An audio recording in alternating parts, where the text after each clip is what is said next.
Hola guys, ¿qué pasó? What's going on? This is Hala Pablo. Hey, I needed to do a video, a quick one on where I think we are in Bitcoin. I know there's a lot of there's a lot of craziness going on right now in the markets. People are just losing their, you know what? They're freaking out. And understandably so. I mean, if you're a new investor, if you're new to all this, especially in crypto, man, it's the big leagues, and if you don't it's your first time in investing, yeah, yeah. All I can say is there's a lot, and I say a lot of people in crypto right now that have, number one, um, put way too much in. They're way too overextended, and they're way too new. They don't know. They don't know anything. They don't know what they're doing. They just heard from someone who heard from someone to invest in this and put money in this, and now they're the bottom's fallen out, and we've effectively entered into a real bear market, in a bear winter where everything's just plummeting, and they've never experienced anything like this before, and it could be very unnerving, very, very frightening, and I understand that. But we're going to get through this. We always do, and it's going to take it's going to take patience and discipline and a cool head and a good solid knowledge of technical indicators, certain technical indicators and volume, and just reading the signs of the times. We know it's going to rain when we see clouds forming in the sky. We could read the weather. We need to read the weather of the markets too, to kind of prognosticate the best we can of what to expect. So right now all the signs are there. We're in heavy distribution time right now.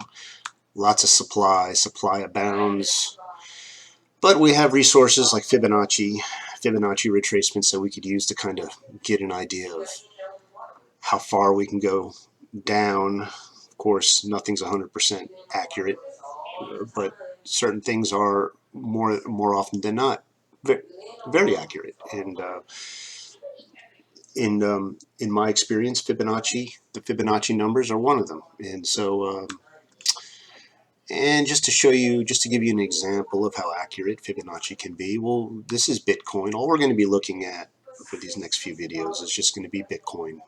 Bitcoin, like it or not, Bitcoin is the king.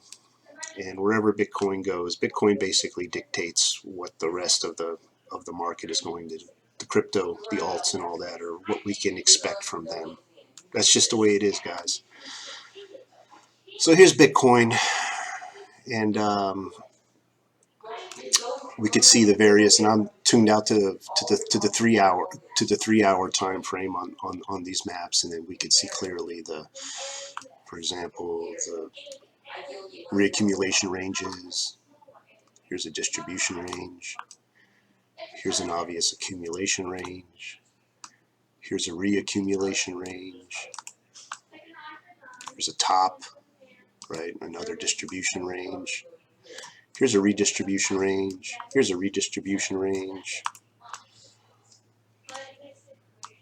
Here's another redistribution range. It looked like it was going to be an accumulation, but it turned out to have a UTAD right at the end. UTAD is, of course, an up thrust after distribution, and then we're just marked down with the last point of supply, SP, LPSY, going down. Now, all of these, now we're in retrospect, of course, we're looking back at all of these things, and we could see, of course, where everything went. But there are ways to measure these ranges to kind of see where they would go. Now, I like to use the Fibonacci numbers. I like to use in the ranges of the 1.272, the 1.272, 0.618, and the 2. And then you can go to the 2, 2.72, the, you know. Generally, anything that falls between the 618 and the next number up, whether it be the 2 or the 1, if it were like a 0.618, then it would be the 1. If it were the 1.618, it would be the 2. Anything within those ranges, when we're talking about extensions, those are usually areas where you can expect the next range marking up to top out. And the same thing with going down too. And to demonstrate that, let me show you here. We'll take this this range here. Let me draw it for you first. This here first. This reaccumulation range. Say like we're trading in the middle of this range here, and we see it's going to mark up. How far up can we speculate it can go? And the way we do this is we use a fib extension. We go to the swing low, which would be this area, this down wick here, and bring it up to the swing high of that range, and bring it back down to the swing low. And we see that it pretty much topped out at the 2 fib. Remember, I was telling you about the 2, and here's a 618. The bulk of that new range was between those two. The floor pretty much would be the 618, and it peaked there. It peaked maybe at the 2.272, and then marked down from there. So remove drawings. Then of course the present range where we are now. We can go off the prior. Let's do the retracement to see how far we can go down. Here's the prior low to the high. Bring it back up, and we see that again it's accurate. We fell this last quote-unquote dump, whatever you want to call it. I don't like to call them dumps. This retracement took us down to the 618. That's as far down as we went, the 618 this time. Okay. What I could see happening at this point is some more consolidation. I don't think that we're done distributing, guys. I think we got another healthy redistribution in the cards. And I think possibly we can go down to 18,000 to 16,000 Bitcoin. And there I think we could see a slow strangulation begin to occur. Horizontal consolidative strangulation for perhaps months.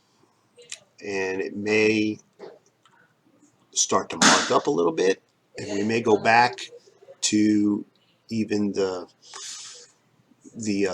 28,000, the 20 to 28,000, and then maybe another drop again.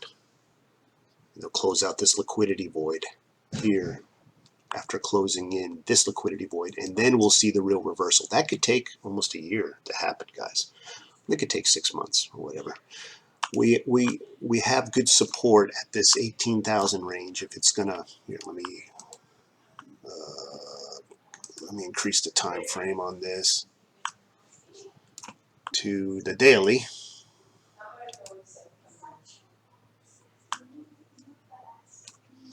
And remove the drawings.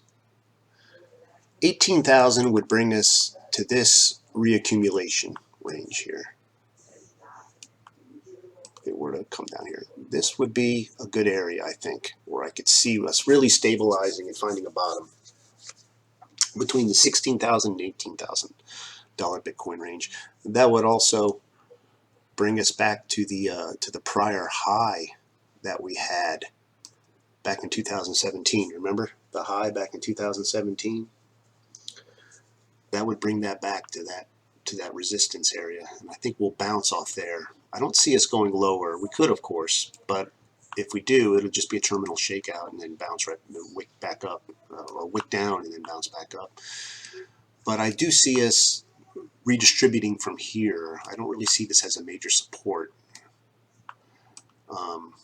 So, and then remember, once we get back down to the 18,000, the 18 to 16,000, anywhere in this range, which spans from 16,000 to 18,000, we